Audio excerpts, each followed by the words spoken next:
Correct me if I'm wrong.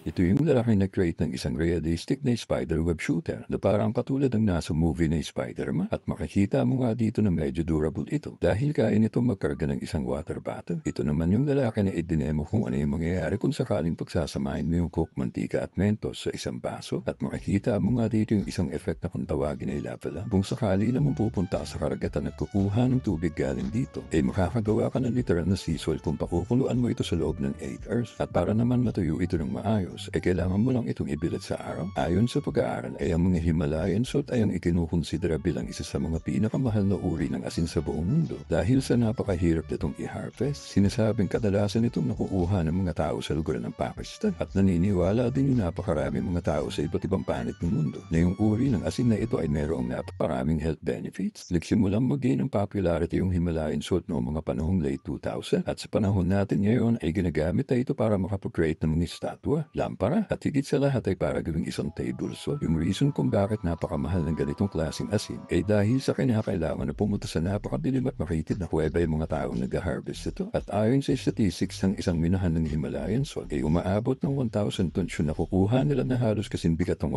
157 na elepante. Kaya kinakailangan talaga nila ng napakaraming trabahado at mga machinery na minodified pa nila para nang maging fit sa pag-harvest nga nito.